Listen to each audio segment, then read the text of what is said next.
Assalamualaikum warahmatullahi wabarakatuh.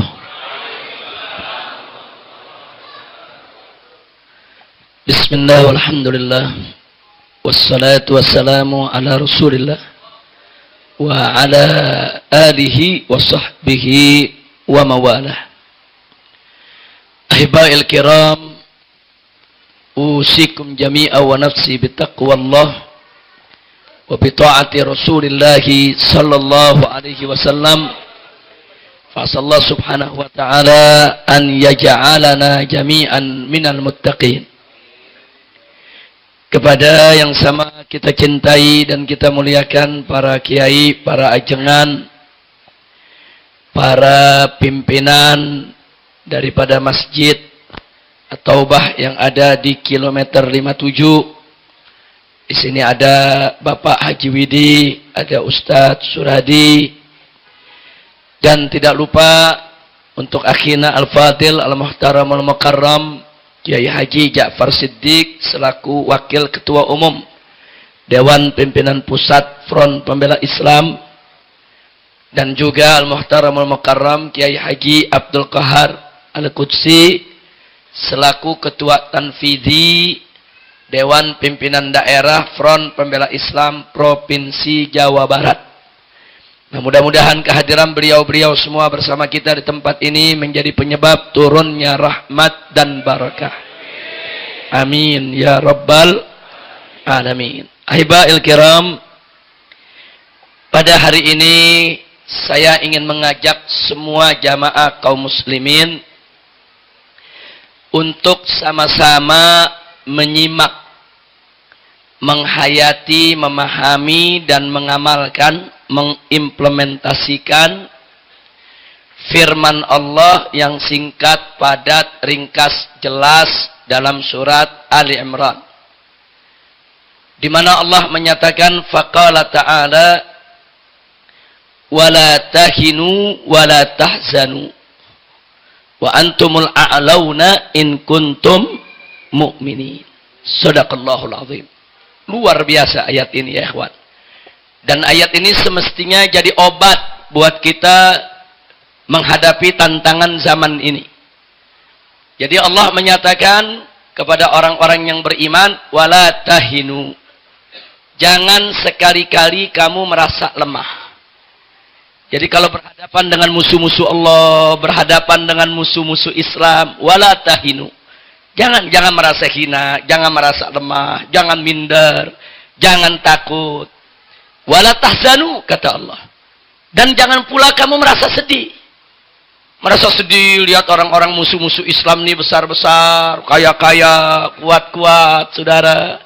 Terus kita merasa lemah, kita merasa minder, kita merasa sedih. Allah udah larang sejak Al-Quran itu diturunkan. Dan selanjutnya Allah menyatakan wa antumul a'launa in kuntum mu'minin. Jadi ketahuilah sesungguhnya kalian ini hai orang yang beriman, al-a'launa itu yang tertinggi derajatnya dibandingkan mereka. Kalian gak hina, kalian gak rendah, enggak. Kalian ini orang-orang mulia, orang-orang derajat tinggi in kuntum mu'minin. Jika kalian semua sungguh-sungguh mukminin, beriman kepada Allah Subhanahu wa ta'ala. Nah, kenapa saya katakan ayat ini semestinya menjadi obat? Sebab sekarang ini di mana-mana umat Islam terkena penyakit, saudara, penyakit minder. Lihat besarnya orang kafir, kita minder. Lihat hebatnya orang kafir, kita minder, saudara. Belum apa-apa kalau mau berjuang udah merasa kalah duluan. Media udah mereka punya, duit udah mereka punya, ekonomi udah mereka punya. Enggak mungkinlah kita menang. Nah, ini banyak sekali nih penyakit-penyakit seperti ini menggerogoti daripada kekuatan umat Islam di mana-mana, saudara. Nah, maka itu kita ingatkan dari sekarang, wala tahinu, sebagaimana Allah ingatkan. Jangan pernah sekali-kali engkau merasa lemah, merasa tidak berdaya, merasa hina, merasa dibawa, apalagi kau merasa sedih di dalam menghadapi musuh-musuh Allah, musuh-musuh Nabi dan musuh-musuh Islam. Jangan, antumul a'launa.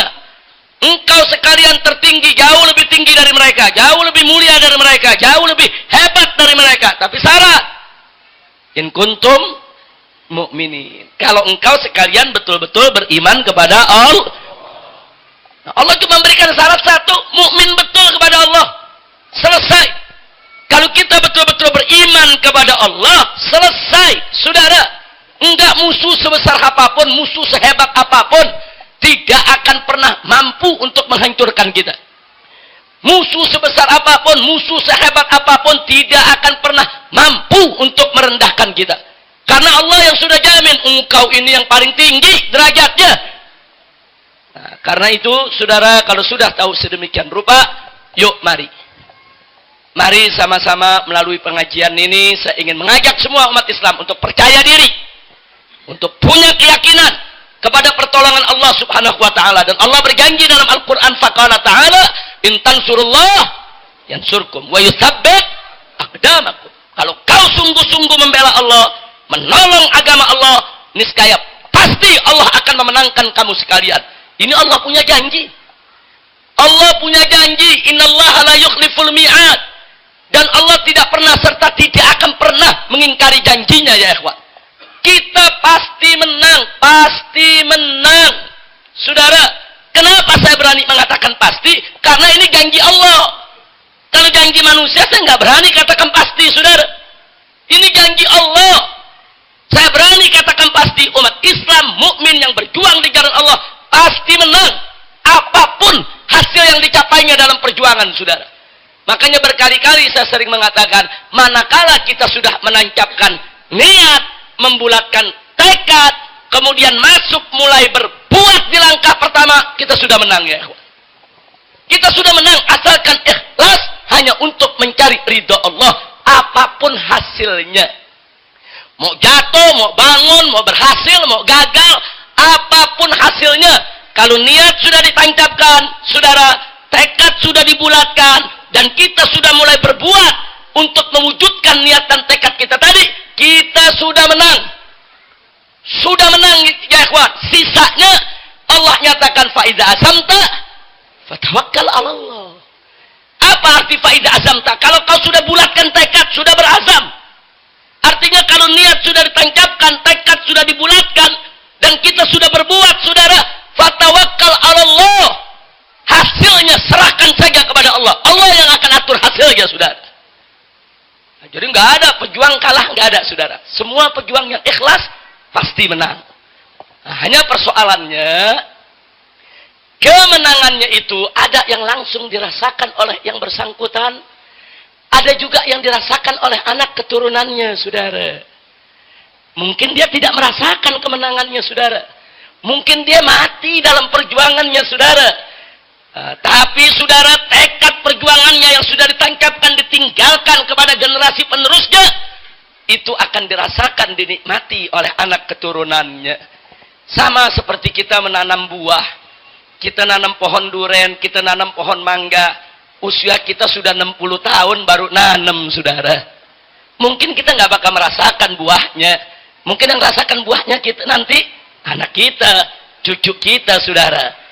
Jadi jangan lupa, begitulah perjuangan. Tanamkan perjuangan kita dari sekarang. Yakini, saudara, dalam diri kita. Yakinkan diri kita semua, bahwa kalau kita berjuang ikhlas karena Allah, kita pasti menang. Karena ini menyangkut janji Allah subhanahu wa ta'ala. Jadi mulai saat ini jangan ada minder lagi, saudara. Apalagi dalam berjuang, ngadepin orang kafir. Jangan minder. Ngadepin pejabat, ngadepin orang kaya, ngadepin pengusaha, ngadepin orang sebesar apapun, nggak ada. Tinggalkan itu sikap minder, saudara. Nggak boleh. Kita hanya boleh tawaduk, merendahkan diri sesama orang-orang yang beriman, yang takut kepada Allah. Tapi kepada orang-orang yang takabur, kepada orang-orang yang sombong, kepada orang-orang yang ingkar kepada Allah, jangan pernah kita merendahkan diri di hadapan mereka, ya ikhwan. Jangan. Tegakkan kepala kita, busungkan dada kita, tunjukkan kepercayaan diri kita, tunjukkan kebulatan tekad kita, bahwa kita tidak akan pernah merasa lemah, apalagi bersedih di dalam menghadapi musuh-musuh Allah subhanahu wa ta'ala. Tapi memang kita harus mengakui keputusasaan umat Islam ini, dan kesedihan umat Islam di mana-mana melihat kondisinya, ini memang sudah dikondisikan oleh lawan-lawan kita. baik lewat media cetak maupun media elektronik yang di dalam pemberitaannya selalu memojokkan umat Islam, saudara. Sampai akhirnya umat Islam percaya dengan kebohongan-kebohongan yang mereka buat. Jangan lupa, kebohongan itu kalau digaungkan terus, akhirnya lama-lama orang anggap benar, saudara. Kebohongan yang diulang-ulang itu bohong, itu berita bohong, tapi diulang-ulang terus, saudara. Lama-lama orang anggap benar. Itu yang sedang mereka lakukan terhadap umat Islam. Akhirnya umat Islam di mana-mana banyak putus asa. Umat Islam di mana-mana banyak sedih. Umat Islam di mana-mana banyak merasa lemah. Umat Islam di mana-mana banyak merasa tidak berdaya. Umat Islam di mana-mana saudara nggak yakin kalau dirinya bisa menang. Melihat kondisi yang ada di zaman sekarang ini semua merupakan propaganda dan rekayasa yang dilakukan oleh musuh-musuh Islam. Saya berikan contoh yang enteng saja, saudara. Mari kita lihat bagaimana media membentuk frame pemberitaannya menyudutkan umat Islam tanpa umat Islam rasakan, saudara. Saya kasih contoh. Begitu malam takbiran, banyak masyarakat takbir keliling di kampung masing-masing, saudara. Itu kan untuk menunjukkan kebahagiaan mereka di malam takbiran. Tapi kemudian muncul di televisi berita. Apa beritanya? Saudara, beritanya jalan macet akibat takbiran. Itu beritanya tuh. Jadi beritanya bukan umat Islam bahagia malam takbiran, bukan. Beritanya bukan malam takbiran Allah disucikan, diagungkan, bukan. Bukan, beritanya jalan macet akibat takbiran, saudara. Dia bukan ingin bicara jalan macetnya, dia ingin pojokkan takbiran. Takbiran itu cuma bikin macet jalanan, gak ada manfaatnya. Ini penghinaan yang kita nggak rasakan, saudara. Kita nonton beritanya kayaknya biasa-biasa saja, saudara. Itu menusuk Islam. Ini namanya frame kejahatan media, saudara. Nah, besoknya umat Islam sholat Id, saudara. Sholat Id, karena yang sholat Id banyak, biasanya kalau Idul Fitri, Idul Adha kan lebih banyak dari Jumatan, saudara. Sampai keluar-luar, sampai ke jalanan. Kenapa? Karena perempuan ikut. Nah, kalau Jumatan kan perempuan nggak ikut, saudara. Sampai ke jalan-jalanan, sampai buat di lapangan di mana-mana, saudara. Nah, kemudian apa yang terjadi? Nah, kan banyak yang sholat pakai koran, saudara. Nah, begitu pakai koran kan banyak juga yang bawa aqua minum, buang di jalanan, saudara. Nah, kemudian keluar berita, bukan umat Islam bahagia, maaf-maafan di hari raya, bukan. Apa beritanya? Tumpukan sampah setelah sholat Id. Itu beritanya, saudara. Hampir di semua TV, perhatikan aja. Tumpukan sampah setelah sholat Id. Dia bukan mau bicara sampahnya, dia cuma ingin tunjukkan sholat Id itu jorok, kotor, cuma buang-buang sampah di mana-mana. Ditusuk kita, saudara, tanpa kita kesadari. Kita baca beritanya seperti kita tidak dipukul orang, saudara, padahal kita sedang dipukul. Luar biasa media ini, saudara. Nggak sampai di situ. Kan mudik lebaran kan banyak yang pulang mudik, saudara. Pulang mudik. Terjadi kecelakaan di Brebes, terjadi kecelakaan di Cirebon, terjadi kecelakaan di jalan tol, saudara. Ada yang meninggal dunia, saudara. Keluar lagi berita, mudik lebaran membawa maut. Itu beritanya, saudara. Tapi mudik lebaran, yang orang-orang kampung ini pada pulang mudik bahagia, seneng, mau ketemu orang tua, mau ketemu keluarga, itu nggak dibahas, saudara. Bagaimana bunga kebahagiaan mereka pulang kampung setahun sekali? Bagaimana bunga silaturahmi mereka yang mereka bangun setahun sekali? Itu ditutup. Yang dibuka, mudik lebaran membawa maut. Kenapa mereka nggak pernah bikin berita mudik Natal membawa maut, saudara? Apa di malam Natal nggak ada tabrakan? Apa di malam Natal nggak ada kecelakaan? Apa di malam Natal orang nggak ada yang mati gara-gara Natalan? Nggak ada, saudara. Kenapa? Karena yang mereka ingin tusuk bukan kecelakaannya, Islamnya. Masya Allah, kira-kira jelas tidak? Nggak sampai di situ. Kalau nggak ada berita, mereka bikin-bikin berita. Saya berikan contoh, saudara. Warung Ibu Saini di Serang, saudara. Nah, jangan lupa tuh, saudara. Orang Banten itu punya tradisi sejak sebelum Belanda datang, saudara. Yang namanya bulan Ramadan Ramadan tidak boleh ada warung milik siapapun, saudara, yang buka di siang hari bulan Ramadan. Ini tradisi orang Banten. Bahkan bukan di situ saja. Dulu di zaman penjajahan Belanda, Belanda pun nggak boleh buka warung di siang hari bulan Ramadan, saudara. Ini menarik, ini orang-orang Banten ini, saudara. Pokoknya kalau ada yang coba-coba buka, walaupun itu company yang punya, Belanda yang punya, mereka serbu, saudara. Makanya jangan kaget dulu di zaman penjajahan Belanda di Cilegon, ada gubernur jenderal Belanda melarang penggunaan speaker di musola, saudara. Ngamuk orang Banten, perang, saudara, disembelih itu gubernurnya. Coba kita lihat, saudara, ngelarang speaker disembelih. Jadi sebelum Tanjung Balai kejadian di Banten udah dari dulu, saudara. Jangan coba-coba ngelarang speaker. Jangan coba-coba ngelarang orang-orang selawatan di masjid-masjid, saudara. Nah, sekarang kita kembali ke soal orang Banten, saudara. Jadi sudah tradisi yang ditaati oleh orang-orang Banten, mau ulamanya, mau jawaranya, mau rakyatnya, pokoknya kalau bulan Ramadan masuk, jangan dagang di siang hari. Maksudnya dagang makanan dan minuman. Nah, tahu-tahu kemarin ada sebuah warung buka. Saudara, begitu buka, didatangi oleh Satpol PP, ditunjukkan keputusan wali kota Serangnya, saudara. Nah, supaya warung itu tutup. Selesai tutup, nggak ada masalah. Tahu-tahu datang rombongan wartawan dari Jakarta, saudara. Termasuk yang dari Kompas, saudara, dan kawan-kawan media-media lain, termasuk Metro Mini. Oh, rame-rame meliput, saudara, meliput, didramatisir. Bahkan, saudara, dengan sangat memalukannya, dia bayar itu ibu saya ini, saudara, diminta untuk nangis, guling-gulingan di tanah, mereka shoot, saudara. Terus mereka sebarluaskan itu berita. Ini akibat bulan puasa intoleran, Ramadan intoleran. Saudara, ibu saya ini disuruh guling-gulingan, saudara. Dari mana kita tahu? Karena kita juga setelah itu kirim wartawan menemui ibu saya ini, saudara. Kita bawa tokoh-tokoh masyarakatnya, nemui ibu saya ini, apa betul kau dipukuli sama Satpol PP? Apa betul kau dimiskinkan oleh Pemkot daripada Serang? Kenapa kau nangis teguling-guling? Apa betul kau dianiaya? Mengejutkannya si ibu bilang, saya sebetulnya nggak nangis teguling-guling. Nah itu kenapa di filmnya begitu? Ya saya dibayar. Bintang film lagi dibayar mau guling-gulingan di tanah. Bintang film yang cantik dibayar guling-gulingan di tanah, betul? Ngaku si ibu saya ini, saudara.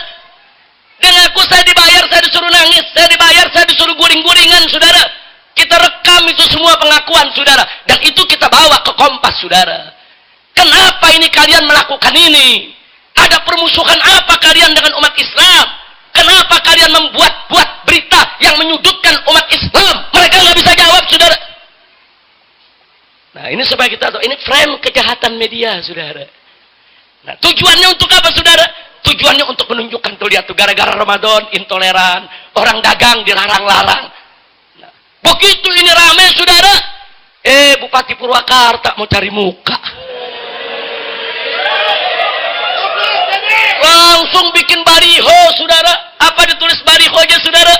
Ditulis di situ, saudara, hormatilah orang yang tidak puasa. Loh, saya tidak fitnah, saudara, betul kok. MUI-nya turun, kiainya turun, saudara, ormasnya turun, rame-rame menurunkan itu baliho, saudara. Terus di televisi, di majalah ditunjukkan foto ada warung buka, perempuan-perempuan berjilbab lagi makan di siang hari bulan Ramadan, saudara. Setelah kita datangi, ternyata mereka dibayar. Mereka dibayar, pokoknya asal buka dibayar, nggak laku nggak apa-apa, dibayar. Ini permainan politik, saudara, politik licik, politik jahat, politik jorok. Masya Allah, ini gara-gara di kilometer 57 mengkritikin terus Bupati Purwakarta, Ustadz Suradi nggak diundang lagi ke Purwakarta. Beliau ini sebetulnya ada acara. Kapan ada acara, Ustadz? Malam Ahad ini ada acara di Purwakarta. Tahu-tahu ditelepon sama panitia, Ustadz, maaf Ustadz ya, kita dikontak sama pihak Bupati, Ustadz nggak boleh ceramah di sini. Kenapa? Ya kata Bupati, pokoknya produk-produk 57 nggak usah kemari lah. Masya Allah, kelihatannya kilometer 57 udah dianggap sarang teroris juga kali ini. Inna lillahi wa inna ilaihi raji'un. Ini frame kejahatan media, saudara. Baik, kalau kita mau lihat lagi frame kejahatan media, mari saya tunjukkan dua kejadian. Ketika ada masjid dibakar di Tolikara, saudara. Masjid dibakar di Tolikara, saudara. Begitu masjid dibakar di Tolikara, itu media semua sibuk mencari akar masalahnya. Kenapa dibakar? Mereka nggak bicarakan masjid dibakarnya, saudara. Enggak, yang mereka cari kenapa dibakar. Nah, begitu dicari punya cari ketemu. Ternyata umat Islam di sana dilarang sholat Id, tapi masih tetap menggelar sholat Id dengan izin bupati, izin Kapolres, dan izin dandim setempat, saudara. Tapi kemudian diangkat oleh media. Apa diangkatnya? Umat Islam salah sih, udah dilarang pakai sholat. Udah masjidnya dibakar, masih disalahin, saudara, oleh media. Media nyala-nyalain umat Islam, mereka nggak cerita, saudara. Bagaimana itu mereka yang melakukan penjarahan di toko-toko umat Islam di Tolikara, menghancurkan rumah-rumah warga, membakar masjid, tidak mereka beritakan. Yang mereka beritakan, ini gara-gara speaker. Nah, ini speakernya mengganggu orang Kristen di Tolikara, jadi orang Kristen marah. Umat Islam disuruh jangan sholat Id, masih bandel sholat Id. Nah, makanya umat Islam jangan bandel. Semua umat Islam yang disalahin, saudara. Coba lihat. Nggak sampai di situ, pemerintah pun terpengaruh dengan media, saudara. Sampai yang ngebakar masjid diundang ke istana makan siang bersama dengan presiden. Apa ini negeri, saudara? Diundang. Udah gitu diundang berani ngancam depan presiden. Pak Presiden, kami minta 2 orang kami yang ditahan supaya dikeluarkan. Kalau nggak dikeluarkan, kami nggak tahu apa yang akan terjadi nanti. Ini presiden diancam, saudara. Sampai akhirnya sampai saat ini nggak diproses kok. Pembakar masjid, saudara, diundang ke istana, diajak makan bersama, permintaannya dipenuhi. Kenapa presiden melakukan itu? Sebab presiden termakan berita media. Media memposisikan umat Islam yang salah, bukan orang Kristen yang salah. Orang Kristennya ini baik-baik, umat Islamnya yang jahat-jahat. Masya Allah. Baik, sekarang kita pindah ke Tanjung Balai, saudara. Begitu di Tanjung Balai ada kejadian, saudara. Saat adzan sholat Isya dikumandangkan, ada seorang warga non-muslim, saudara, dari etnis Tionghoa, perempuan, tidak terima, masuk ke masjid, protes kepada muadzin, masuk ke masjid, protes kepada muadzin dan maki-maki imam, saudara. Saya tanya, kira-kira kalau di Kerawang kejadian begitu diapain itu orang? Nggak jujur, saya mau tanya, kira-kira kita diam apa marah? Nah, jadi kalau orang Tanjung Balai marah, wajar tidak? Mereka marah, saudara. Nah, sebetulnya waktu mereka marah bisa diredam. Kenapa? Karena mereka dibawa ke polisi, didamaikan di polisi. Kalau mereka mengaku salah, nggak ngotot di polisi, nggak terjadi. Tapi begitu di kantor polisi tetap ngotot, tetap merasa benar, umat Islam disalahkan, umat Islam akhirnya marah. Belasan vihara mereka bakar, saudara. Nah, sekarang baik, mari kita lihat berita. Apa yang diberitakan di TV? Yang diberitakan di TV, saudara, 9 atau 11 vihara dibakar oleh umat Islam. Toko dijarah, rumah dijarah, itu yang diberitakan, saudara. Tapi soal bagaimana si kafir melarang azan, menolak speaker, memprotes umat Islam, tidak diberitakan, saudara. Yang diberitakan ada penjarahan, umat Islam menjarah orang-orang Cina, umat Islam menjarah toko-toko, umat Islam merampok, umat Islam membunuh, umat Islam membakar vihara-vihara. Nggak ada yang ngejelasin kenapa itu terjadi, saudara. Umat Islam diposisikan lagi sebagai bajingan, sebagai penjahat, saudara. Pembakar masjid dari Irian diundang ke istana. Apa ada pembakar vihara dilakukan oleh umat Islam diundang ke istana? Oh, langsung presiden bersuara keras, saudara. Kapolri bersuara keras, Menko Polhukam bersuara keras, tindak, tangkap semuanya. Kenapa di Tolikara nggak begitu, saudara? Nah, jadi di sini saya ingin menyampaikan kepada Anda Lalu kenapa umat Islam di mana-mana diam? Karena sudah termakan media. Mereka pikir benar umat Islam yang salah, umat Islam yang jahat, umat Islam yang bandel. Nah, karena udah dibentuk oleh media begitu, akhirnya umat Islam terima mereka disalahkan. Ini yang tadi saya katakan, sudah dibentuk untuk kita nih merasa hina, rendah, merasa kita nih bodoh, merasa kita nih sudah ada di bawah mereka, saudara. Inna lillahi wa inna ilaihi raji'un. Jadi supaya Anda tahu, ini media frame-nya jahat terhadap Islam. Dan media ini, saudara, menentukan opini umum dan dia bisa mempengaruhi kebijakan. Karena di Irian, di Papua waktu itu, media semua nyala-nyalain umat Islam. Akhirnya, saudara, JK selaku wakil presiden ikut memberikan pernyataan menyalahkan umat Islam. Nah, karena dianggap yang bukan Islamnya tidak salah, akhirnya presiden mengundang mereka, saudara, untuk datang ke istana. Kenapa presiden dan wakil presiden melakukan itu? Karena mereka terpengaruh dengan frame yang dibentuk oleh media. Begitu juga di Tanjung Balai, saudara. Nah, kenapa sekarang pemerintah, termasuk JK, lagi-lagi menyalahkan umat Islam, menyalahkan speaker yang ada, saudara.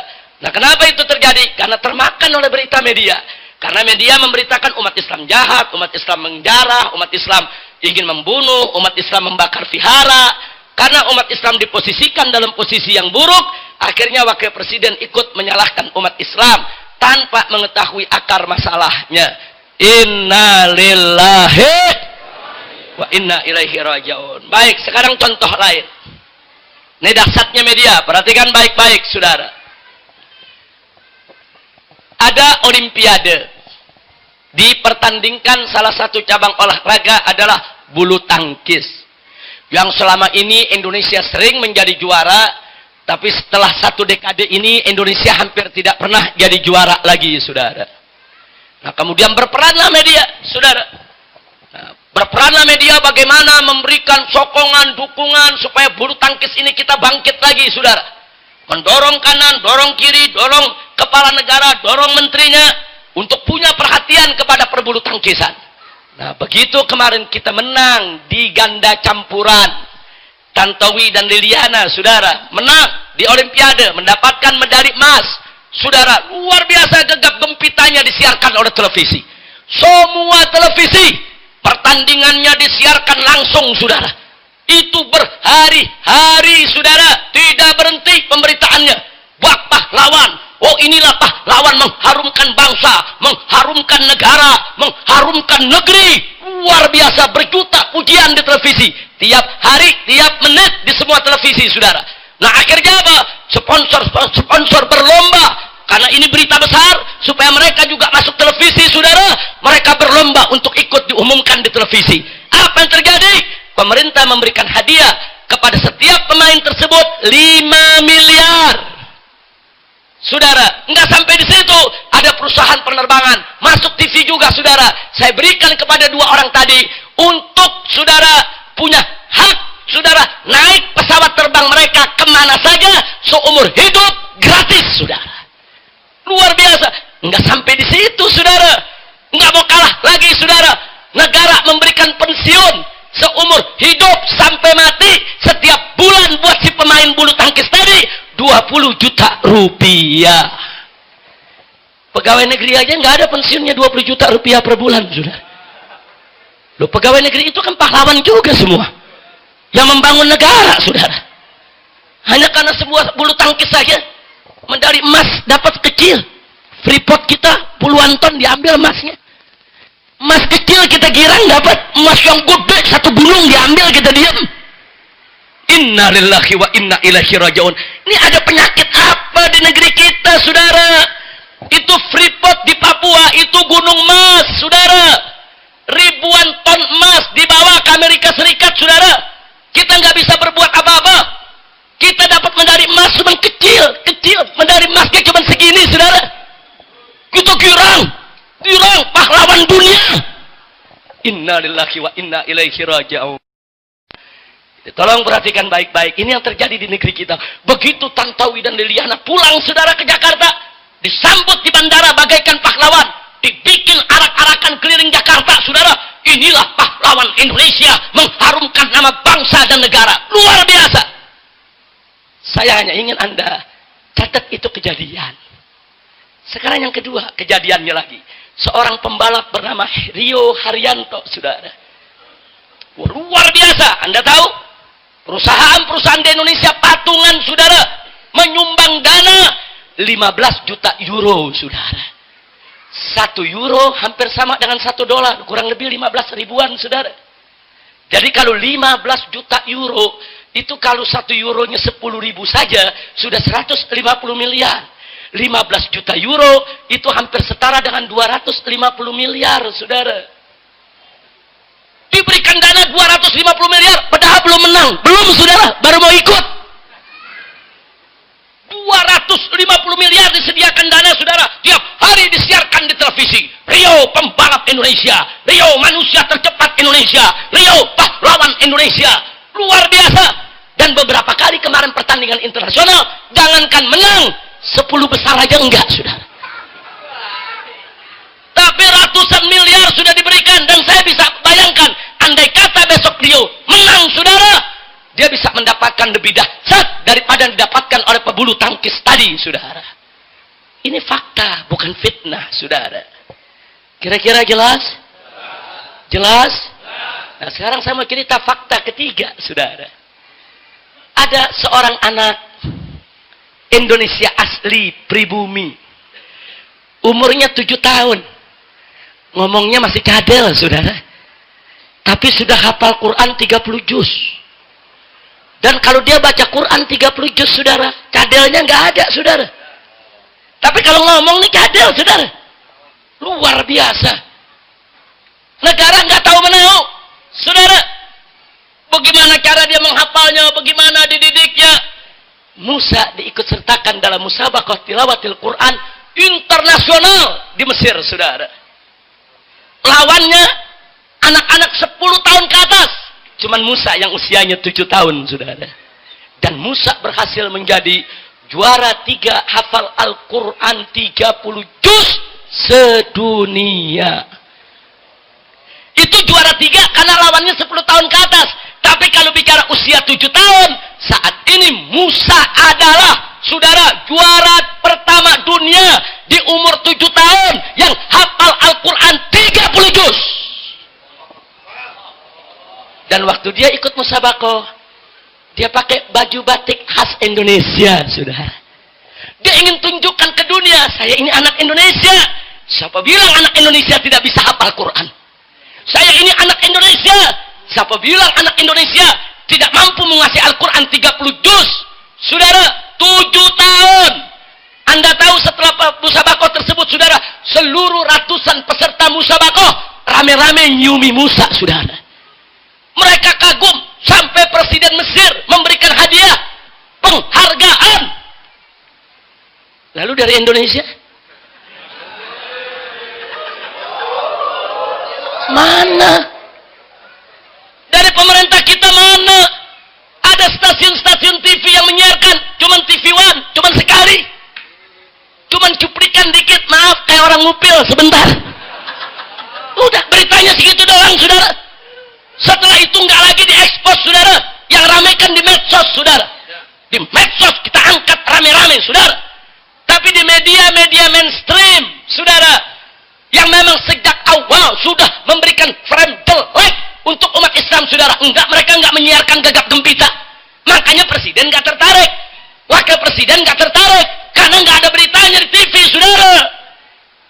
Kenapa pebulu tangkis baru main bulu tangkis begitu aja dapat 5 miliar, saudara? Bahkan dapat pensiun 20 juta per bulan seumur hidup. Maskapai penerbangan memberikan tiket seumur hidup. Lalu mana untuk Musa? Ada yang memberikan 5 miliar, ada memberikan tiket untuk seumur hidup, ada memberikan Musa ini, saudara, untuk sekolahnya dijamin beasiswa sampai lulus kuliah nanti. Tidak ada. Masya Allah. Ada apa dengan republik ini, saudara? Ada apa? Pebulu tangkis gegap gempita kita anggap sebagai pahlawan. Pembalap motor belum menang-menang udah dianggap pahlawan. Ini, saudara, Musa mengharumkan nama bangsa. Betul. Mengharumkan nama negara. Betul. Saudara, saat ini seluruh dunia Islam terkagum-kagum.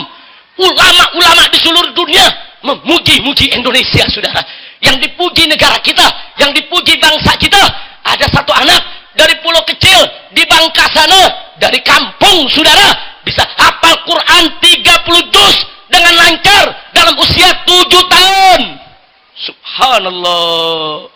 Ini yang mengharumkan nama bangsa. Ini yang mengharumkan nama negara. Ini yang mengharumkan kita semua. Bukan bulu tangkis, bukan balapan, saudara. Tapi ini yang menjadikan Indonesia dikagumi di seluruh dunia Islam, saudara. Sallu ala Nabi. Insyaallah. Jadi saya hanya ingin memberikan fakta. Yuk sama-sama kita merenung. Yang saya ingin ajak merenung adalah apa sih yang sedang terjadi di negeri kita sebetulnya? Ada apa sih di negeri kita kok begitu? Ada apa sebetulnya? Apa udah rusak betul moral kita?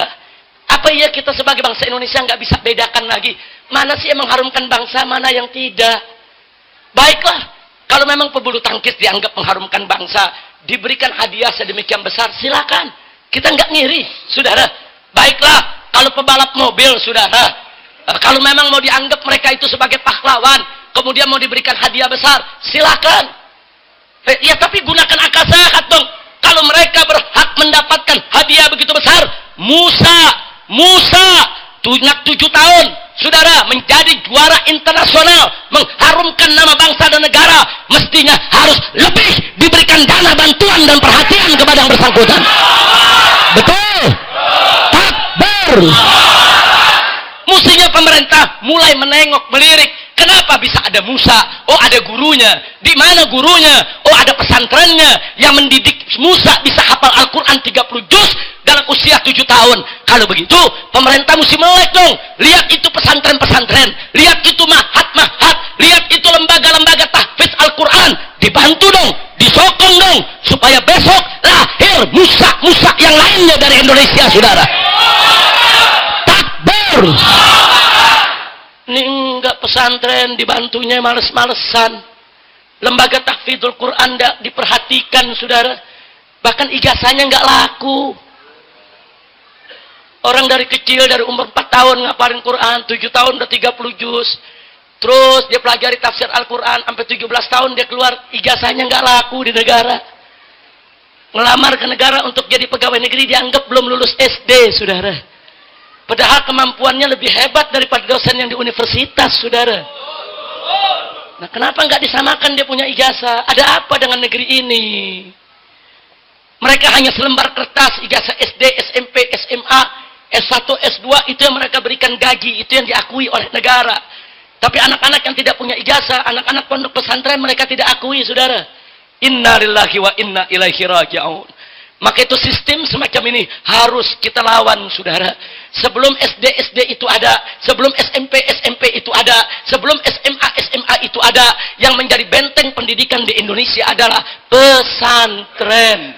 Saudara, itu pesantren Sidagiri, pondok pesantren terbesar NU punya di Jawa Timur, saudara. Itu usianya sudah hampir 300 tahun. Belum lagi pondok-pondok pesantren yang lainnya, saudara. Nggak main-main usia pondok-pondok pesantren tersebut. Itu menjadi benteng-benteng perlawanan kita. Dulu anak-anak kita dididik di sana, dijaga imannya, dijaga akhlaknya, dijaga syariatnya. Mereka lawan itu para penjajah, saudara. SD belum ada, SMP belum ada, SMA belum ada, universitas belum ada. Pesantren-pesantren yang berjuang mendidik masyarakat, mendidik umat, saudara, bahkan menjadi benteng daripada akidah umat Islam, saudara. Enggak sampai di situ saja, menjadi pos-pos perlawanan terhadap penjajah. Takbir. Berarti jasa pesantren besar tidak? Jasa pesantren besar tidak? Jasa pesantren besar tidak? Takbir. Lah kok sekarang ijazahnya nggak diakui? Ada apa ini negeri, saudara? Oh, kalau mau diakui harus ikut ujian negara dulu. Mereka sudah ada sebelum negara ada, saudara. Jangan dibulak-balik. Negara Indonesia belum lahir, belum merdeka, pesantren sudah ada, saudara. Kenapa sekarang ijazah pesantren kok nggak dihargai?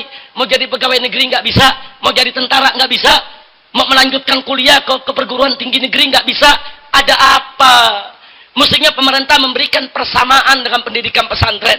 Termasuk madrasah-madrasah saat ini, saudara, ijazahnya nggak diakui. Kita kan punya madrasah diniyah, saudara. Orang mestinya madrasah diniyah diakui. Orang lulusan madrasah diniyah samakan dengan lulusan SD. Kalau lulusan SD bisa ke SMP, kenapa lulusan madrasah diniyah nggak bisa ke SMP? Kok dianak dirikan, saudara? Ada apa? Madrasah diniyah itu sudah ada semenjak adanya pondok-pondok pesantren. SD baru lahir kemarin, SMP baru ada kemarin, SMA baru ada kemarin. Saudara, perguruan tinggi kita baru ada setelah kita merdeka. Saudara, nah kenapa sekarang ini kok pesantren mau dikucilkan? Bahkan dimunculkan propaganda isu-isu untuk memfitnah pondok pesantren, saudara. Satu, saudara, sekarang disebarluaskan di tengah masyarakat, apa mereka bilang? Mau ngapain masuk pondok pesantren? Masa depannya suram. Ada gak yang ngomong begitu? Ada gak yang ngomong begitu? Untuk apa itu kalimat diungkapkan? Supaya anak Indonesia nggak pesantren lagi, saudara. Supaya mereka semua udah jauhkanlah pesantren, itu pendidikan kuno. Itu pendidikan gak ada harganya. Dia mau gulung pesantren pelan-pelan, saudara. Siapa bilang masa depan pesantren itu suram? Saudara, para pahlawan kita itu lulusan pesantren semua.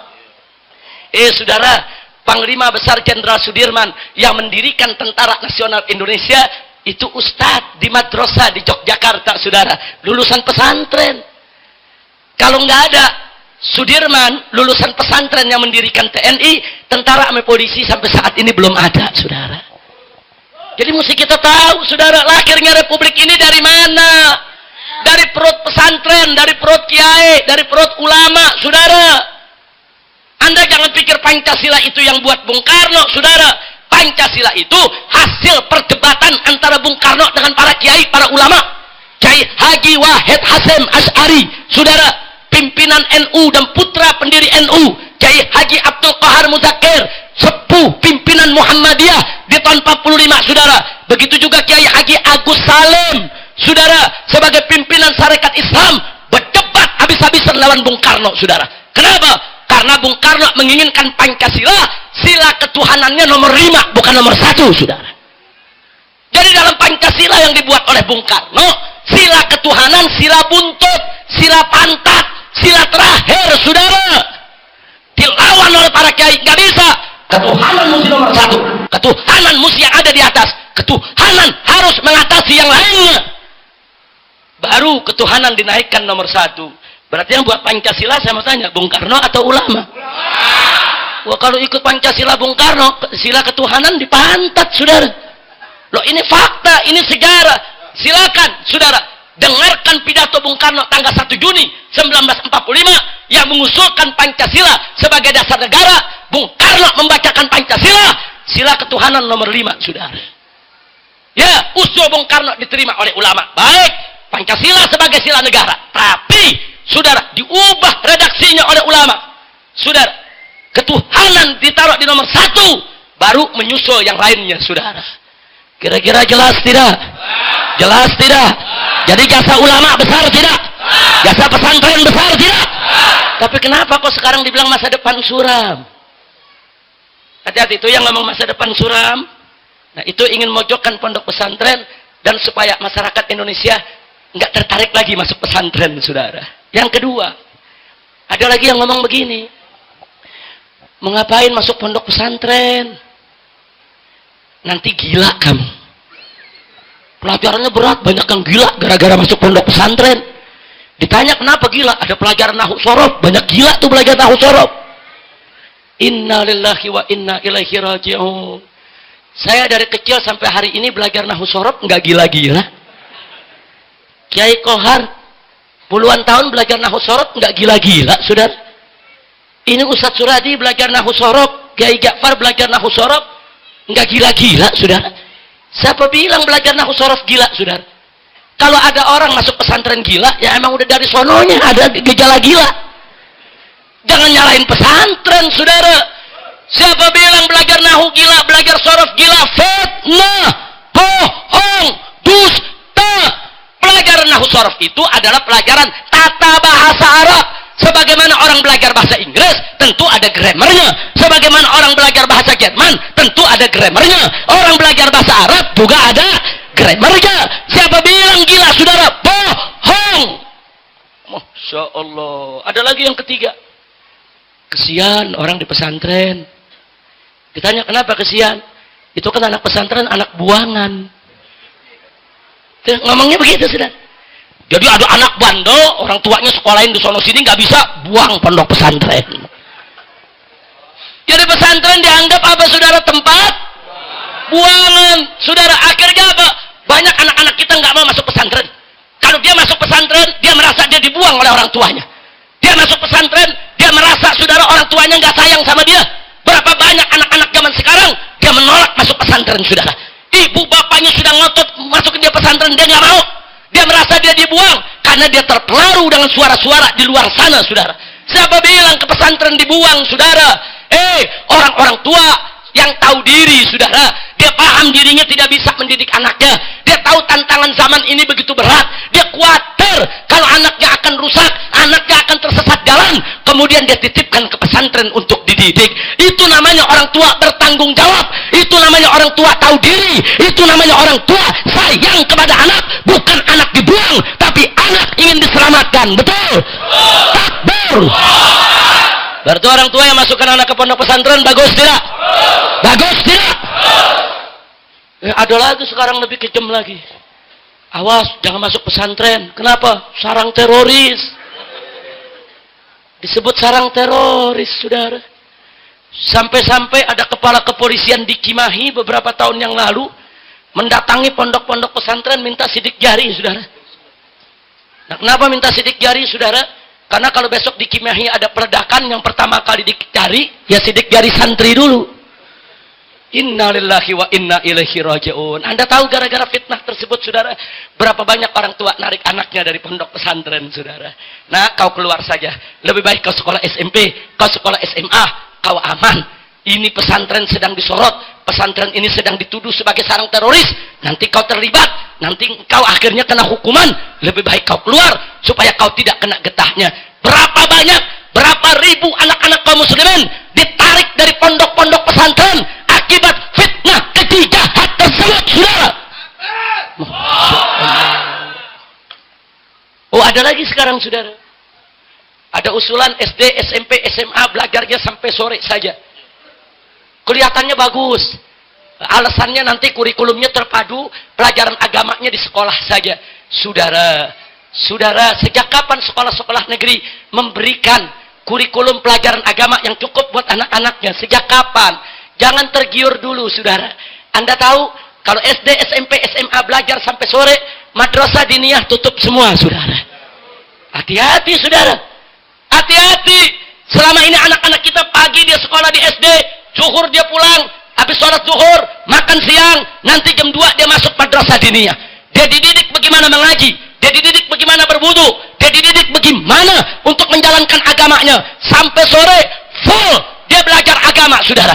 Tapi kalau belajar sekolah negeri dari pagi sampai sore, madrasah diniyah tutup semua, siapa yang jamin sekolah negeri akan didik pelajaran agama anak-anak kita? Yang udah aja sekarang yang ada anak-anak SD, SMP, SMA pada tawuran, saudara. Betul? Betul? Yang ada sekarang aja anak SMP, SMA, anak gadis udah banyak bunting, saudara, di luar nikah. Betul? Jadi siapa yang jamin sekolah negeri mau didik agama anak-anak kita?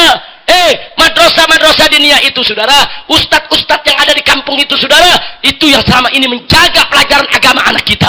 Hati-hati dengan usulan-usulan semacam itu, saudara. Kelihatannya bagus, kelihatannya hebat, kelihatannya menjanjikan, tapi hati-hati kalau nanti anak-anak kita dijauhkan dari agama, saudara. Wallahu subhanahu wa ta'ala qala, wa minan nasi man yu'jibuka qawluhu fil hayatid dunya wa yushidullaha ala ma fi qalbihi wa huwa aladdul khisam. Sadaqallahul azim. Apa Allah nyatakan dalam Al-Quran? Wa minan nas, di antara umat manusia ini, saudara, ada man yu'jibuka qawluhu fil hayatid dunya, Ada yang ucapannya dalam urusan dunia, itu membuat kita terkagum-kagum. Membuat hati kita jadi tertarik, saudara.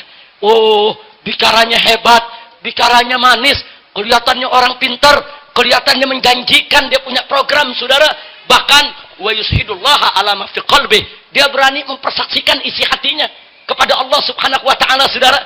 Dia berani bersumpah kalau dia benar. Dia pakai nama agama hanya untuk menipu umat. Tapi apa selanjutnya Allah nyatakan? Wa huwa aladul khisam. Padahal orang tersebut aladul khisam, penentangannya sangat keras terhadap Islam, penentangannya sangat keras terhadap Allah dan Rasulnya. Dia berpura-pura baik, dia pura-pura memberikan program yang baik untuk menjebak dan menghancurkan program-program keislaman kita, saudara. Masya Allah, hati-hati, saudara. Nah, maka itu sampai hari ini, saudara, bukan kami di sini, saudara, bukan kami di sini menolak program pendidikan yang full day sedemikian rupa, bukan.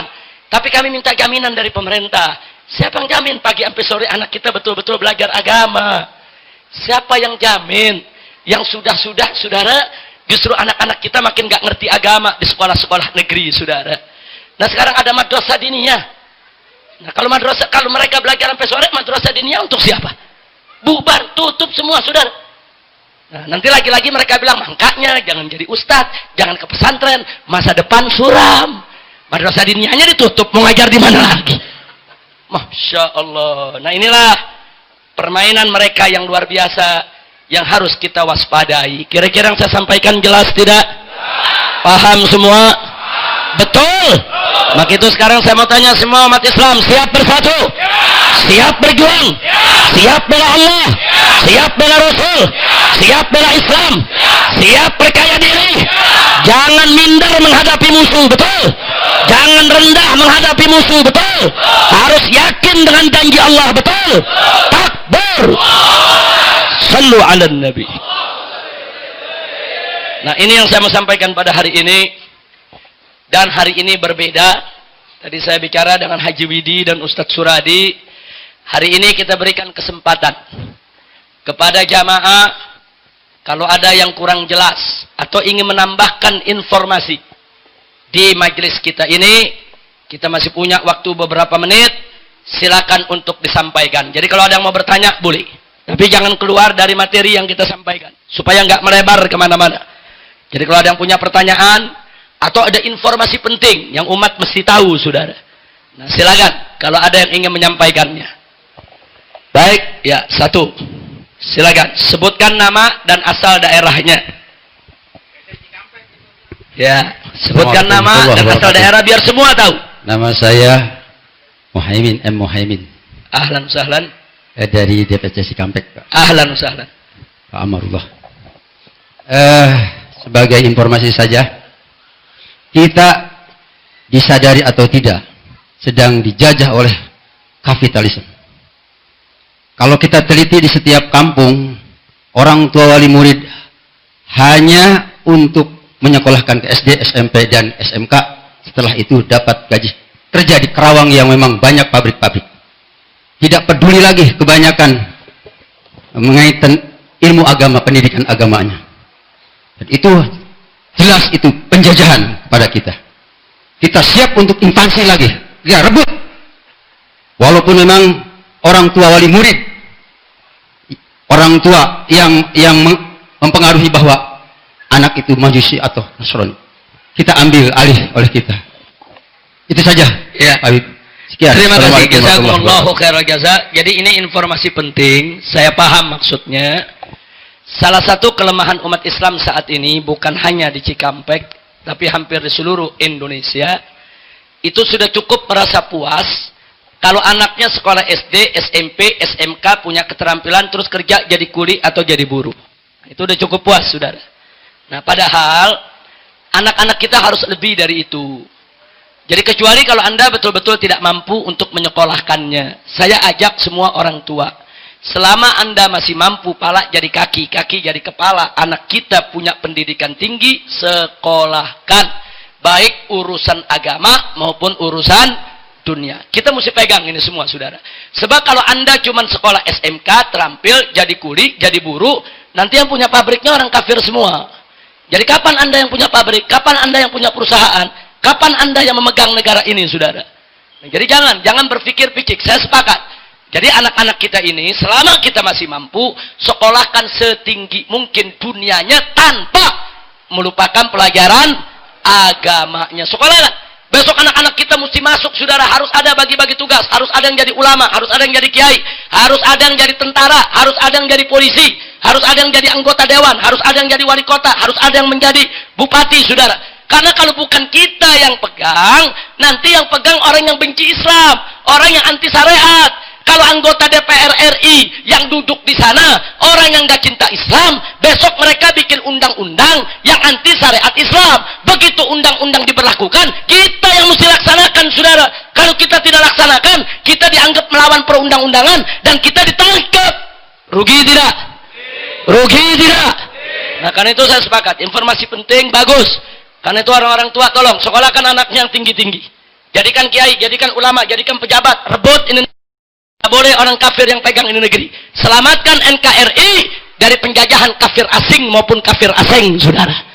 Nah, siap berjuang? Takbir. Silakan yang kedua.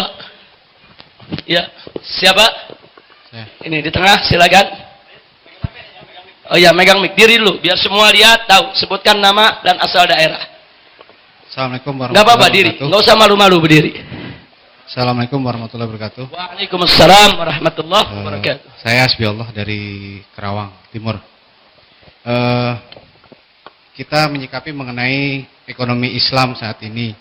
Jadi di Kerawang terutama sudah hampir di depan perumahan ataupun di setiap gang itu sudah tumbuh ekonomi kapitalis yang otomatis uangnya akan tarik ke Jakarta. Kita lihat Alfamart, Alfamidi, Indomaret dan sebagainya. Itu sudah masuk ke jajaran depan perumahan. Depan akhirnya warung Bang Juki, warung Mang Udin, warung Mang Didin dan sebagainya kalah. Nah, jadi mohon bantuan juga sesama rekan-rekan muslim dan pejabat, mohon regulasi ini diperhatikan supaya ekonomi rakyat juga bisa maju. Memang kita kalah modern. Kalau masuk ke Alfa kan AC. Kalau ke warung Mang Udin kan nggak ada AC-nya. Gitu kan. Kasihan juga gitu. Tapi kalau kita lihat memang enak belanja di situ gitu. Tapi kalau kita lihat juga akhirnya ekonomi nggak berputar. Ekonomi rakyat. Karena kalau warung Mang Udin itu kita belanja di Mang Udin, nanti dia juga akan belanja lagi di tokonya Mang Juki dan seterusnya. Tapi kalau kita belanja di Alfa dan seterusnya, itu ekonominya akan masuk ke Jakarta dan Jakarta yang muter duitnya. Dan Kerawang akan sama seperti ini. Jadi mohon bantuannya sama-sama atur regulasi supaya pembatasan yang seperti itu mungkin ada di tingkat kecamatan lah barangkali. Jadi jangan sampai masuk desa, kasihan. Saya melihatnya miris sekali, Pak. Banyak warung-warung kita yang bangkrut karena seperti itu. Jangan-jangan nanti tukang sayur juga ada di apa?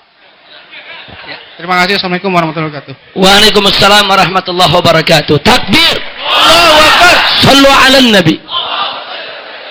Jadi yang barusan disampaikan oleh beliau ini sangat-sangat penting dan sangat mendasar. Saya cuma mau ingatkan dulu, di zaman Orde Baru, zaman Pak Harto, dengan segala kekurangan dan kejelekannya, saudara. Tapi ada satu hal yang menarik. Dulu Pak Harto itu membuat keputusan bahwa minimarket tidak boleh masuk ke tingkat kecamatan. Bukan lagi desa. Kecamatan nggak boleh. Dia hanya boleh di kota-kota kabupaten, kota-kota provinsi. Tapi masuk ke kecamatan nggak boleh, saudara. Nah, jadi waktu Pak Harto melakukan itu, tujuannya itu tadi. Untuk melindungi warung-warung kecil. Nah, tapi setelah reformasi, akhirnya kita jadi repot nasi. Loh kenapa? Karena kita masuk era globalisasi ekonomi yang akhirnya pengusaha-pengusaha ini nggak bisa dibendung dan pemerintah lost power, akhirnya mereka bisa mendirikan minimarket sampai ke tingkat desa. Nah, ini yang jadi persoalan. Karena itu saya sepakat, ini harus diambil, saudara, segala bentuk regulasi yang berkenaan dengan ini oleh pemerintah daerah masing-masing. Nah, gunakan otonominya. Pemerintah daerah punya hak. Pokoknya di tingkat desa tidak boleh Ada minimarket manapun, itu tuangkan di dalam regulasi daripada aturan daerah yang berkenaan dengan pengembangan ekonomi masyarakat lemah. Tapi kalau pemerintah daerahnya tidak buat itu, saudara, pasti minimarket akan masuk sampai ke desa-desa. Dan ingat saudara, kalau tadi dikatakan ini akan dibawa ke Jakarta, ini bukan urusan orang Jakarta, ini urusan kapitalis. Urusan kapitalis yang dikuasai oleh orang-orang kafir asing dan kafir asing yang akan digunakan untuk keuntungan mereka, saudara. Mereka yang kaya, saudara, dan pejabat-pejabat yang korup yang mendapatkan uang pada saat mereka memasukkan izinnya. Ini yang jadi persoalan, saudara. Karena itu betul apa yang dikatakan tadi, ini nggak boleh dibiarkan. Kalau ini dibiarkan, besok bisa terjadi revolusi sosial. Nah, jangan-jangan nanti ke depan, maaf, saudara, bisa jadi semua Alfamaret, semua Indomaret, apapun yang namanya ada Maret-Maretnya bisa dibakar masyarakat, saudara. Dan ini pernah terjadi, saudara, di tahun 98. Manakala masyarakat kecil sudah tidak bisa bersaing, saudara, nah, mereka akan marah, kecewa, sakit hati, dan akhirnya mereka mudah diprovokasi. Bisa jadi itu terjadi. Maka itu kita ingatkan kepada pengusaha-pengusaha, konglomerat, jangan rakus, jangan serakah. Kalau Anda membuka ceramah saya di tahun 1900, saudara, 92 sampai 98. Dari 92 sampai 98. Anda boleh cari, itu rekamannya, saudara. Ini sepanjang Pantura di mana tempat kalau saya ceramah, saudara. Saya bercerita selalu tentang konglomerat busuk. Nah, ketika itu saya mengumpamakan diri saya, saudara. Untuk supaya konglomerat tadi tidak tersinggung, tapi pesan ini untuk menusuk mereka. Saya katakan ketika itu saya masih ingat betul, saudara. Saya katakan, saudara-saudara, ini konglomerat di kita punya negeri ini rakus, serakah. Sampai usahanya orang kecil mereka memakan juga. Nah, bagaimana cara menjelaskan kepada orang awam? Saya kasih contoh. Saya katakan kepada orang awam, anggaplah saya ini konglomerat kotor. Saya konglomerat kotor, saya ini punya perusahaan penerbangan. Nah, saya bawa wisatawan dari luar negeri naik dengan penerbangan saya punya. Saya sudah kaya, saya sudah jadi miliuner. Karena begitu banyaknya wisatawan yang menggunakan pesawat saya. Tapi saya tidak puas. Saya perhatikan ini wisatawan yang pakai pesawat saya, itu kalau sudah turun di airport, dia mau kemana sih? Oh, dia mau ke hotel. Nah, saya serakah. Oh, kalau begitu saya mesti bangun hotelnya. Biar nanti mereka nginepnya di hotel saya, jangan hotel orang lain. Kan dia udah naik pesawat saya. Berhenti, mesti masuk ke hotel saya. Saya bangun hotel sendiri, akhirnya mereka nginep di hotel saya, nggak boleh nginep di hotel lain, saudara. Terus saya lihat lagi, ini wisatawan yang datang yang nginep di hotel saya, mau kemana aja sih mereka pergi? Oh, mereka senang wisatawan. Jalan keliling Pulau Jawa dan lain sebagainya. Pakai apa? Pakai bis. Oh, bisnya sewa dengan bis-bis pariwisata. Oh, saya nggak mau nyewa. Saya beli saja bisnya. Saya beli saja bisnya. Kenapa bis saya mesti pakai mobil? Bis orang. Saya punya duit. Saya bisa bikin armada bis. 1.000, 2.000 bis. Saya beli, saya buat. Akhirnya wisatawan yang tadi sudah masuk ke hotel saya, pakai mobil saya, saudara. Nah, kemudian begitu jalan, ini wisatawan di jalanan, bis-bisnya itu kan perlu bensin, perlu solar, saudara. Nah, terus saya pikir, kenapa saya mau beli solar di Haji Widi? Kalau beli solar di Haji Widi yang kaya. Wah, kalau begitu di jalan tol, saya mesti buka lagi. Yaitu pom-pom bensin dan solar, semua bis saya nggak boleh mampir di pomnya Haji Widi. Harus masuk ke pom Habib Rizik. Serakah tidak? Jujur, serakah tidak? Serakah, saudara. Nggak sampai di situ. Masuk Pantura, saudara, ini sering kurang angin, sering bocor. Nambal ban di jalanan orang miskin, saudara. Saya serakah. Wah, ini rezeki juga nih. Kalau begitu, saya bikin lebih canggih lagi, saudara. Oh, pokoknya isi angin, tambal ban yang lebih canggih. Supaya yang rakyat-rakyat jelata tadi, nggak ada lagi yang nambal ban di sana, saudara. Semua bis saya yang ribuan, kalau bannya bocor, perlu ganti ban, harus datang ke Habib Rizik tambal ban. Saya tanya, ini tukang tambal ban gurung tiker gak? Modalnya pas-pasan, saya orang kaya, modal gede. Itu tadi yang dibilang, sambil tambal ban, dapat teh botol. Sambil tambal ban, ada AC-nya. Laku. Kira-kira jelas tidak? Oh, enggak sampai di situ. Ini wisatawan saya sepanjang jalan kan mesti makan pagi, makan siang. Makannya di restoran, betul? Banyak restoran di mana-mana. Saya nggak rela. Kenapa rezekinya mesti ke restoran? Saya yang mesti bangun restoran. Setiap 50 km saya bikin restoran. Semua bis saya harus berhenti di restoran saya. Restoran Haji Widi nggak laku. Kira-kira jelas gak? Saya tanya, serakah gak? Serakah gak? Habib, pesawatnya Habib Rizik Airline. Hotelnya Habib Rizik Hotel. Kan begitu, saudara. Sampai tambal bannya Habib Rizik juga. Nah, begitu saya bikin restoran, laku, saudara. Masih nggak puas. Saya lihat makanan apa sih yang paling laku? Tempe yang paling laku.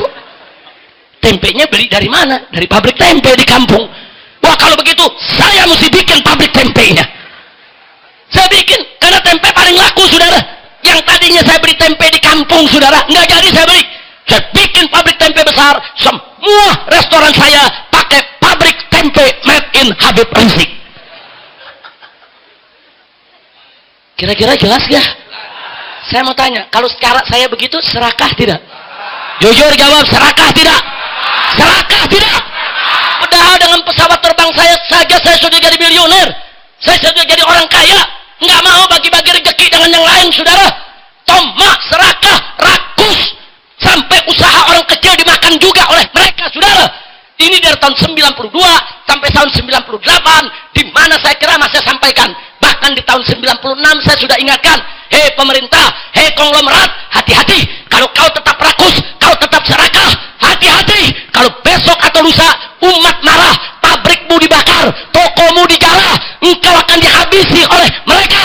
Karena mereka marah, mereka sakit hati. Jangan salahkan rakyat kecil kalau melakukan itu, karena kau yang rakus. Betul?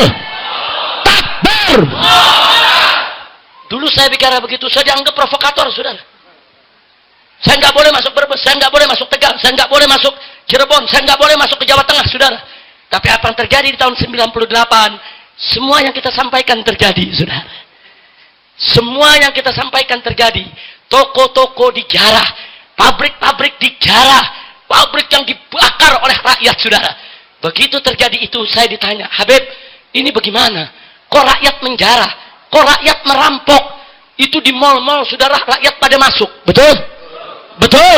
Yang ngambil TV, yang ngambil sembako, dia bawa pulang ke rumah. Betul? Ada orang badannya kecil, bisa angkat kulkas gede. Saya heran betul, saudara. Padahal kalau lagi hari biasa nggak mampu dia.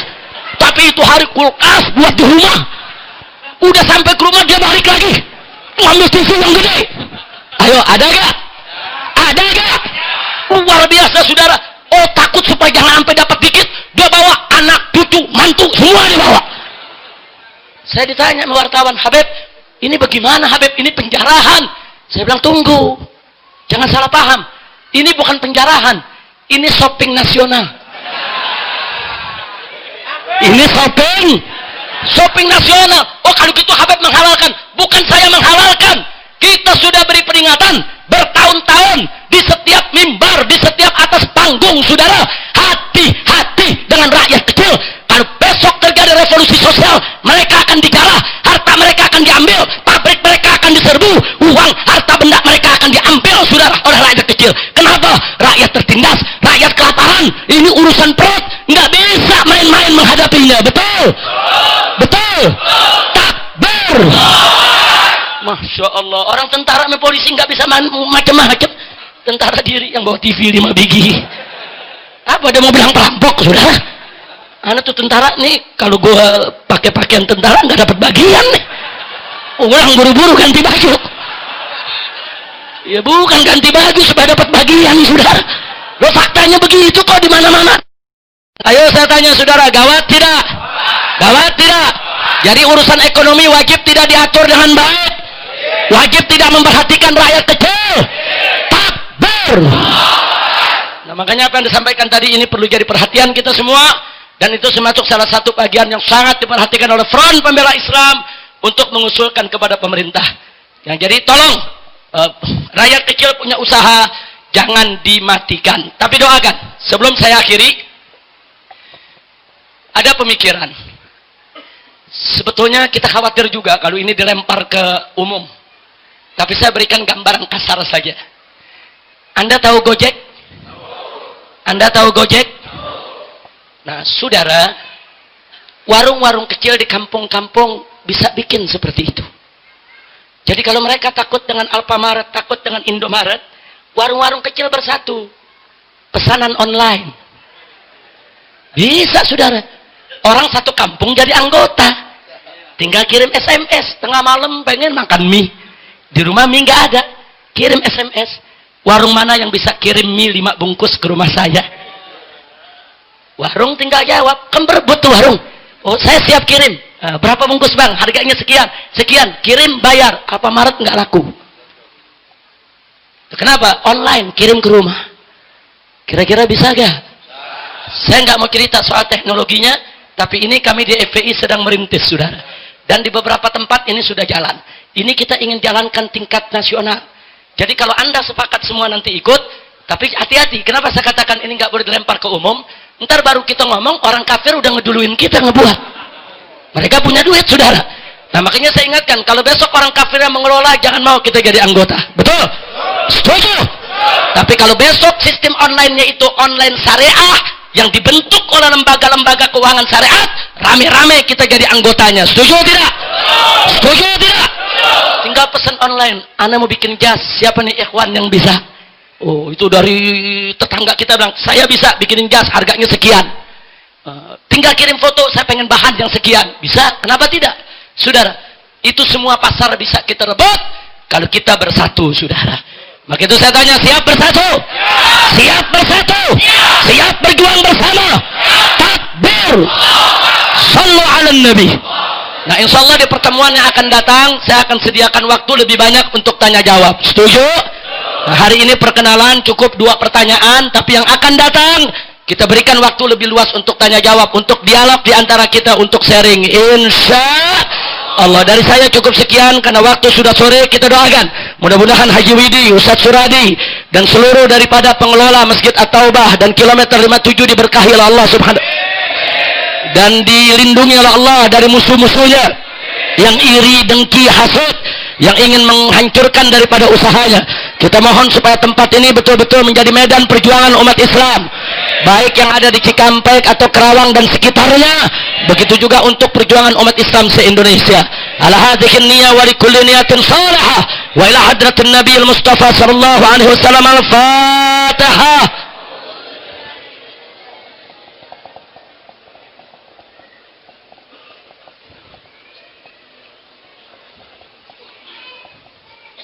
Salatullah salamullah ala Taha Rasulillah. Salatullah salamullah ala Yasin Habibillah. Semua salatullah salamullah ala Taha Rasulillah. Salatullah salamullah ala Yasin Habibillah.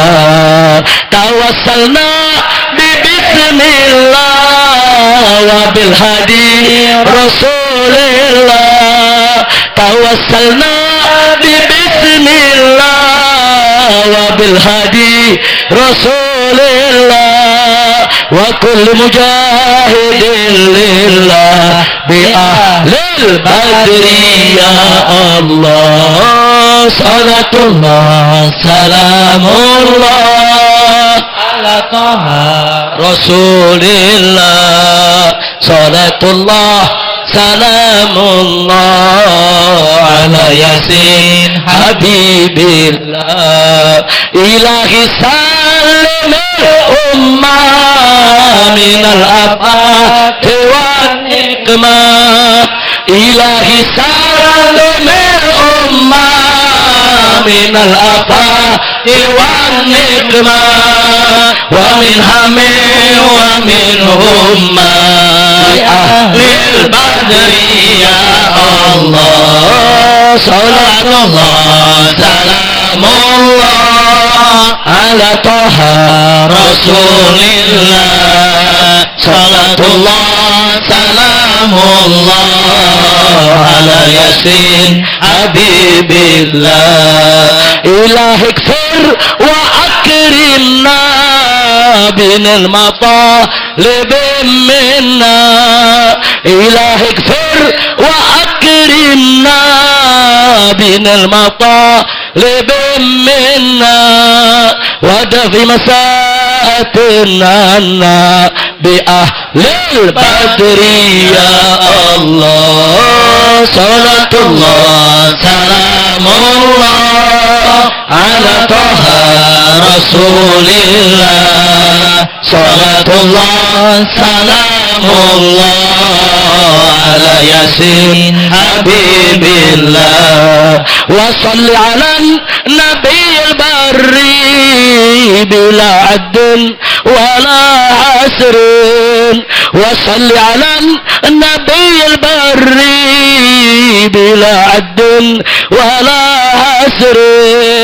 وآل سادة غر بأهل البدر يا الله صلاة الله سلام الله يا غفار الذنوب ويا ستار العيوب ويا مفرج الكروب ويا مقلب القلوب على ياسين حبيب صلاة الله سلام الله على طه رسول الله صلاة الله سلام الله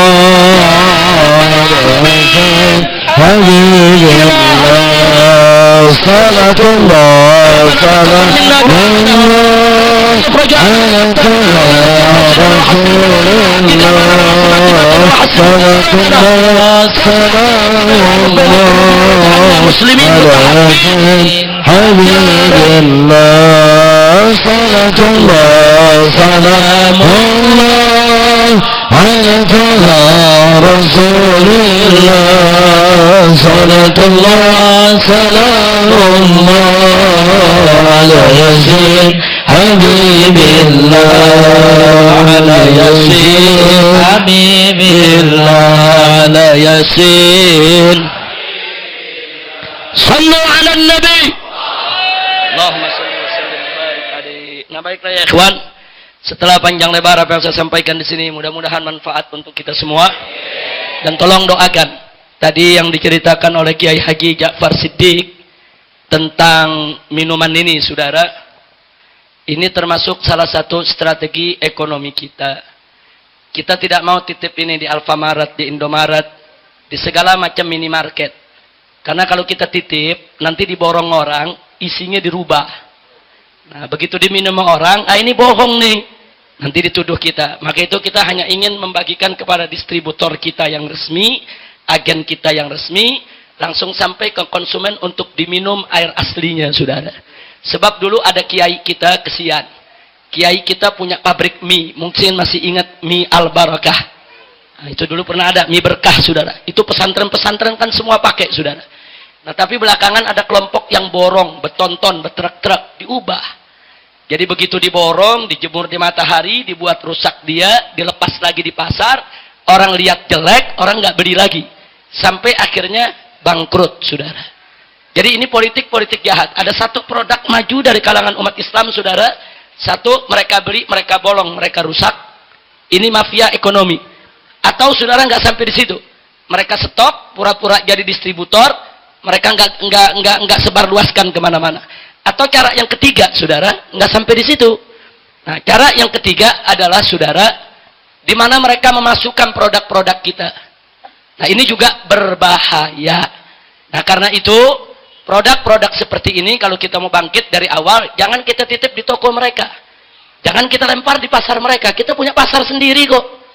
Nah, mulai kita dengan pasar sendiri. Itu yang tadi saya katakan, kalau warung-warung itu ambil sistem Gojek, untuk pesan setiap kecamatan ada, tiap kecamatan ada, kita akan maju, saudara. Jadi jangan gunakan sarana mereka, jangan gunakan pasar mereka, nanti kita semua akan dihancurkan oleh mereka. Nah, lagi pula, ini yang kita keluarkan tadi sudah disebutkan. Kita keluarkan 5%, 2,5% untuk zakat, 2,5% lagi untuk perjuangan dakwah, saudara. Jadi setiap ini keluar dari pabrik 5%, itu sudah kita potong, saudara, dari keuntungan yang dikeluarkan oleh distributor, saudara, untuk supaya mereka tidak lupa zakatnya. 2,5% untuk zakat. Zakat itu diberikan kepada 8 asnaf yang ada, dan 2,5% lagi juga sebagai infak, juga digunakan untuk perjuangan Islam. Doakan agar cara ini diberkahi oleh Allah Subhanahu wa taala. Dan kita akan terus memproduk yang lainnya, saudara. Kita di sini kita kerjasama. Kita dorong Ustadz Ahmad Habsyi, Ustadz Yusuf Mansur, Ustadz Arifin Ilham, saudara. Kita dorong. Mereka ini semua punya pasar luar biasa, saudara. Ustadz Arifin Ilham punya produk, Ustadz Yusuf Mansur punya produk, Ustadz Ahmad Habsyi punya produk. Apa saja. Mereka punya umat, mereka punya nama, mereka punya ikatan. Kita bangun ekonomi ini secara bersama-sama. Setuju? Takbir. Sallu ala Nabi. Nah, akhirnya kita minta kepada Kiai Haji Abdul Qahar Al-Qudsi menutup acara kita dengan doa. Dari saya cukup sekian. Hadani Allah wa iyyakum ila siratal mustaqim. Wallahul muwaffiq ila aqwamit thariq. Wassalamualaikum warahmatullahi wabarakatuh. Allahumma salli wa sallim wa barik ajma'in. Amin ya rabbal alamin. Alhamdulillahi rabbil alamin. Hamdan yuafi ni'amahu wa yukafi'u mazidah. يا ربنا لك الحمد كما ينبغي لجلال وجهك ولعظيم سلطانك. سبحانك لا نحصي ثناء عليك أنت كما أثنيت على نفسك. فلك الحمد حتى ترضى، لك الحمد إذا رضيت، ولك الحمد بعد الرضا. اللهم صل وسلم وبارك على سيدنا محمد وآله في الأولين وفي الآخرين وفي النبيين وفي المرسلين وفي كل وقت وحين وفي الملأ الأعلى إلى يوم الدين حتى ترث الأرض من عليها وأنت خير الوارثين. اللهم يا حي يا قيوم برحمتك نستغيث ومن عذابك نستجير. أصلح لنا شؤوننا كلها ولا تكلنا إلى أنفسنا طرفة عين ولا أقل من ذلك يا أرحم الراحمين.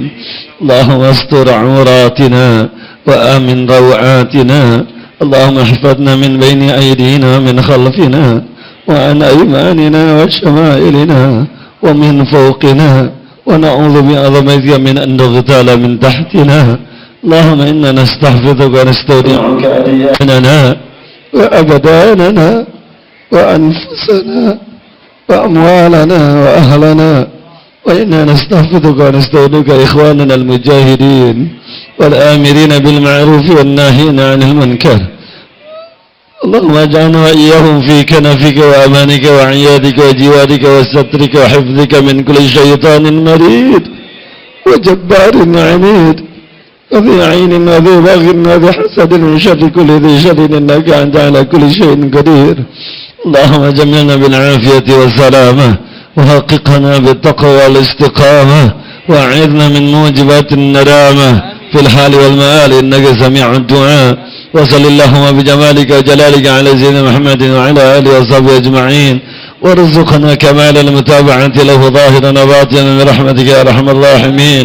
بفضل سبحان ربك رب العزة عما يصفون وسلام على المرسلين. الحمد لله رب العالمين. قبول بسر الفاتحة.